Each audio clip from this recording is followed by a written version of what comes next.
Bonjour à tous et à tous, on m'appelle Ouro Boné Richard et je suis diplômé en ingénierie commerciale. Pendant plusieurs années, j'ai excellé dans ce domaine, ce qui m'a fait comprendre que les politiques publiques avaient un impact sérieux sur l'économie, d'où est née ma passion pour la politique.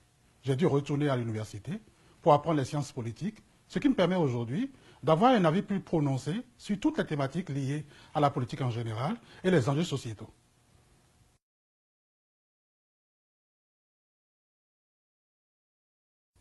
La démocratie en général, nous la définissons comme étant le polythéisme des valeurs. Dans une société, la démocratie, c'est la capacité des uns à accepter le droit à la différence des autres.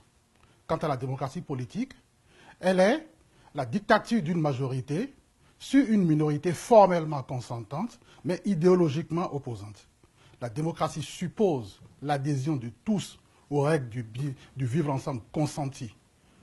Ce qui veut dire que la démocratie porte en elle une petite dose de dictature, mais aussi une forte dose d'opposition. Une opposition de conviction, une opposition concrète est donc nécessaire à toute démocratie vivable.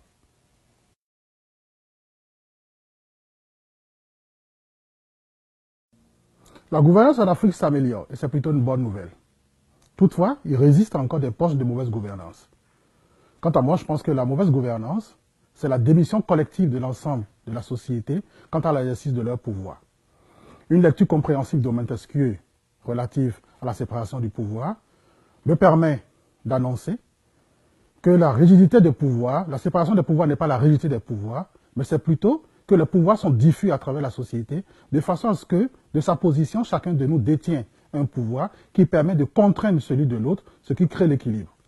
Et c'est alors, quand les membres d'une même société décident de renoncer à l'exercice de leur pouvoir, qu'ils renforcent les pouvoirs d'un clan au bénéfice d'un leader, qui en abuse, celui qu'on appelle en ce moment un mauvais gouvernant.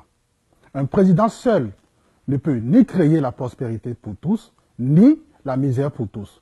Il faut pour la prospérité l'adhésion de tous et la misère, la démission collective.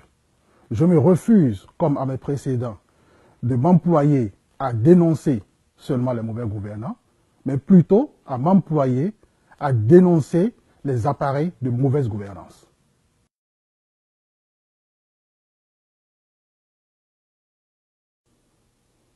Les politiques du monde entier sont embarquées dans des processus de réforme. Parce qu'aujourd'hui, le développement va à une vitesse insoupçonnable. L'Afrique aussi semble embarquée dans cette dynamique. À la différence qu'en Afrique, réformer veut dire détruire l'existant ou abandonner les chantiers précédents. Or, réformer est juste une façon intelligente d'opérer des réajustements, c'est-à-dire moduler les politiques publiques de façon à ce que, dans leur fonctionnement, elles puissent répondre aux exigences de l'époque.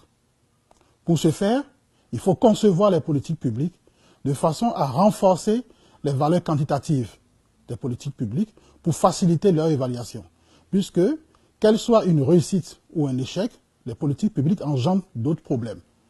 L'évaluation permet d'anticiper.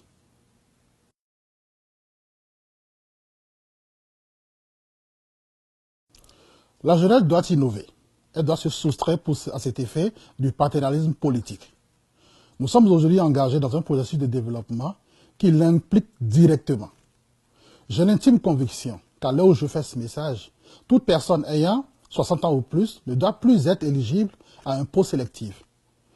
Le paradigme est nouveau, la dynamique est jeune.